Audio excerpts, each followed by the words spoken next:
আমের মুকুল আসার আগেই ব্যস্ত হয়ে পড়েছে আম চাষিরা। তবে বাগানে আম নয়, বরং পেঁয়াজ চাষেই বিপ্লব ঘটাতে যাচ্ছে চাষিরা। আমের রাজধানী চাঁপাইনবাবগঞ্জের আম বাগানেই দেখা যাচ্ছে পেঁয়াজ চাষের নতুন সম্ভাবনা। আম গাছের নিচে সারি সারি পেঁয়াজের আবাদ এখন স্থায়ী কৃষকদের মনে জাগাচ্ছে নতুন স্বপ্ন। আমদানি নির্ভর পেঁয়াজ চাষ এখন জেলার কৃষি অর্থনীতিতে তৈরি করেছে সম্ভাবনার নতুন দিগন্ত। আমি এখানে 3 বিঘা একটা বাগান নিই। বাগানটা টেপ করেছি কাটিমন বাগান।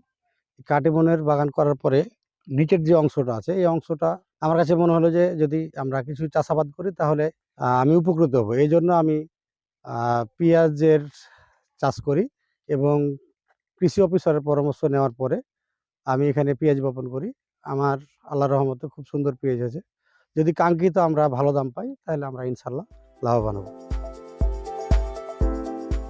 রাজন আলীর বাগান ইতিমধ্যে স্থানীয়দের দৃষ্টি কেড়েছে। প্রতিদিনই বিভিন্ন এলাকা থেকে কৃষক ও উদ্যোক্তারা এসে চাষ পদ্ধতি ও ফলন দেখে উৎসাহিত হচ্ছেন। এখানে আমরা দেখতে আসছি আমের বাগানে পেঁয়াজ উৎপাদন করছে এবং পেঁয়াজের ফলন খুব ভালো হয়েছে। আসলে আমি একজন আম উদ্যোক্তা এবং আম ব্যবসায়ী। আমার বাগান আছে, বেশ কয়েকটা প্রজেক্ট আছে।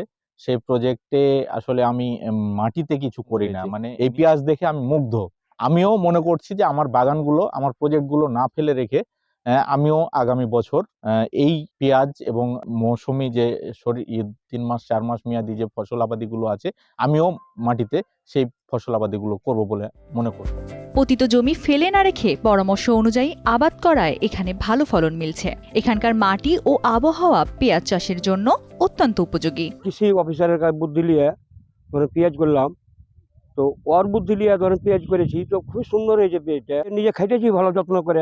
পুরনো আম গাছের ফলন কমে যাওয়ায় অনেকেই নতুন জাতের বাগান তৈরি করেছেন। সেই সঙ্গে আম গাছের নিচে পেঁয়াজ সহ নানা ফসলের আবাদ বাড়ানো সম্ভব। সঠিক পরিচর্যা ও রোগবালাই নিয়ন্ত্রণের মাধ্যমেই উৎপাদন আরও বাড়ানো যাবে। এই সম্ভাবনাময় উদ্যোগ সম্প্রসারণে কৃষি বিভাগ কাজ করে যাচ্ছেন। পুরাতন যেগুলো আম গাছ আছে এবং যেগুলো আম গাছের সাধারণত ফলন কম হচ্ছে, সেগুলো কেটে কৃষক সাধারণত বিভিন্ন ধরনের ফসল করতেছে। বিশেষ করে আমরা পেঁয়াজ করতেছি, কারণ পেঁয়াজ অত্যন্ত একটা লাভজনক ফসল এবং পেঁয়াজের জন্য অনেক সময় আমাদের বাইরের দেশের উপর নির্ভর করতে হয়। তো আমরা কৃষকদের পরামর্শ দিচ্ছি, যে ফসলে আসলে লাভ বেশি হবে কৃষক কিন্তু সেই ফসলেই করবে। আমরা ওটা পরামর্শ দিয়ে যাচ্ছি।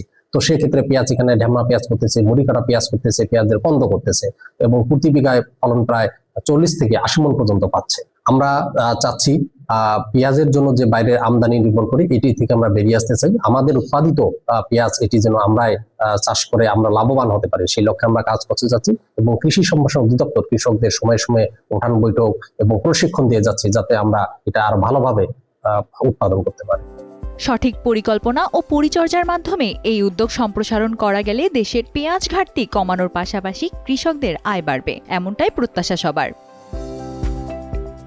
Sanjita Laboni, Times today.